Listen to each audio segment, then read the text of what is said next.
All right, let's go to Sarah in Kansas City. Sarah, hey, what's going on? Hey, how are you? I am rocking on till the break of dawn. How about you? Doing good. Awesome. So what's up? Okay, so I wrote it down so I could be direct. So I am one of three sisters. Short story, like we were homeschooled elementary. My dad was a pastor when we were younger, so we grew up in the church. Okay. And right now we're trying to deal with my parents. Basically, was it a good grow up in the church experience? Sometimes that means one of two things. Like it was great, or we're dealing with all kinds of family trauma. Yeah, not great.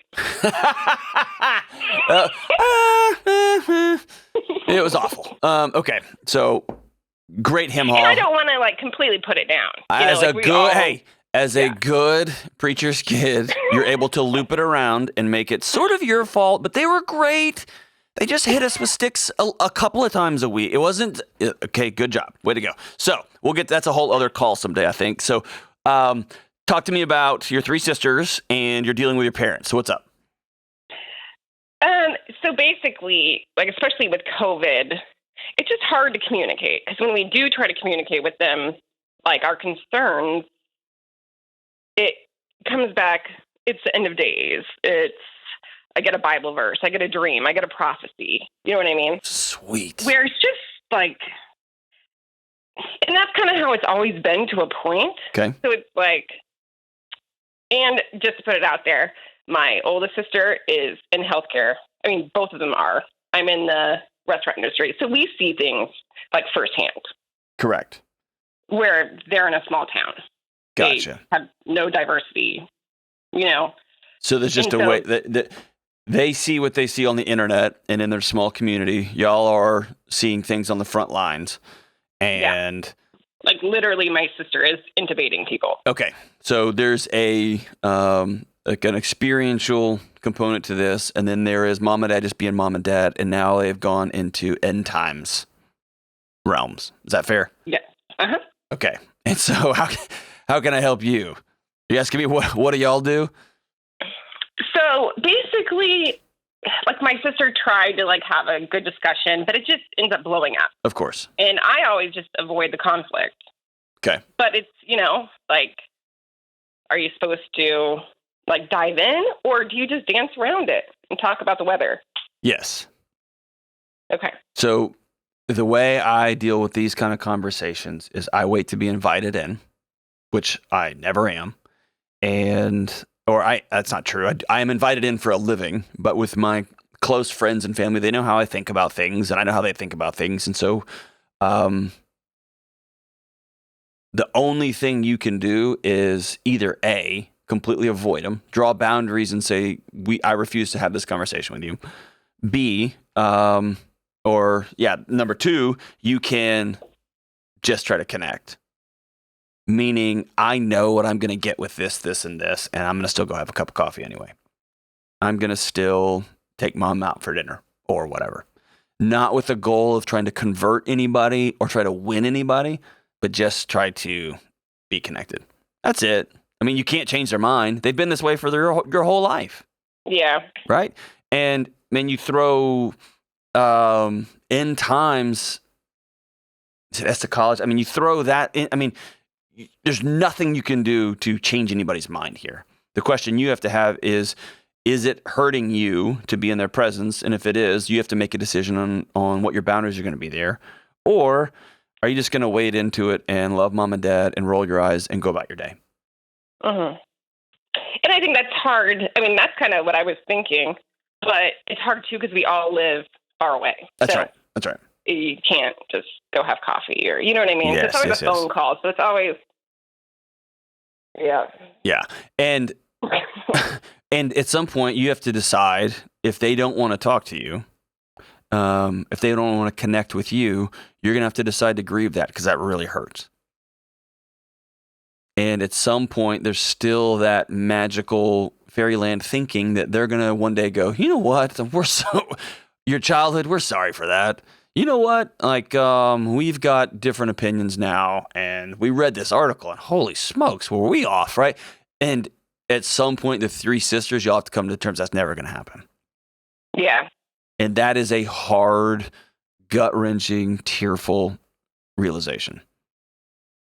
And this is another question I have too is, so, like my dad's great, but like my mom, she wants more out of our relationship. Yeah.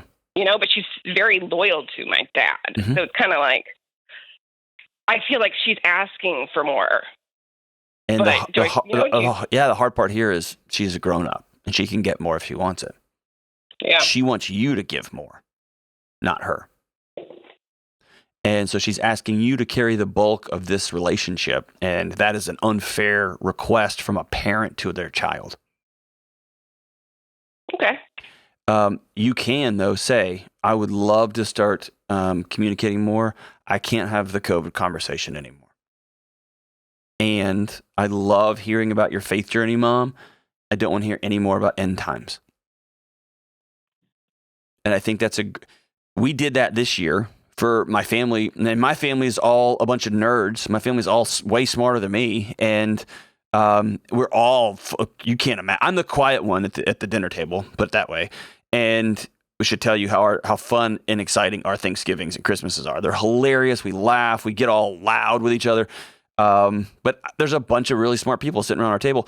And we sent we sent out an email this year, no politics. And because, in December and November was right before the election, no politics and no COVID talk. And we just sent that out. And everybody in our family abided by it. It was awesome. But we just called it out. Now, I've got really extraordinary parents. I got really extraordinary in-laws. I will say that. Because I know there are some of my friends who did that. Their parents would be like, you can't tell me what to talk about. But we just said, hey, let's don't do that. And everybody was great. And so it's just coming out saying, hey, that's going to be our boundary. I don't want my kids listening to us fighting. I don't want all these crazy arguments. I don't want to be scrolling the internet trying to come up with arguments. Let's just hang out. Right? Let's just go fishing or go for a walk. Can we just do that? Can we talk about the weather? Can we talk about boyfriends and husbands and weird girlfriends? Can we just do that? Tell old stories? Can we play games? And that's where we focused on. And it ended up being really great trips all around. So I need to find more games. I mean, I don't know what works Categories in your is my go-to. I don't know. Yes, come up with a different game. Y'all can do better than that. We did something as silly, and we got grandkids, so it makes it easier, right? But we did something as silly as Zoom charades, which my parents were all in. It was a riot, dude. We laughed so hard watching my parents. They were in separate rooms on different computers doing Zoom. It was a riot. My kids were dying laugh. All of us were having a blast. We did all kinds of things like that. And we all want another thing. Hey, this is a great idea, is to read a book together, all four of you, your sisters and your mom. That's just fiction. My wife has a text list with her mom and some of her cousins, and they just read fiction books, and it's a blast. They are loving it. Everyone recommends something, but it's something that not political, it's just like a book, right? It's like a fun book, and they are loving it. And then I'm going to start that with my dad. So there's all kinds of things like that you can do. That's just being creative, saying, how can we connect? Or we're going to all listen to this one CD because, where it's 1844 or an old record or whatever. And then we're going to all get on a call and see if we liked it or not.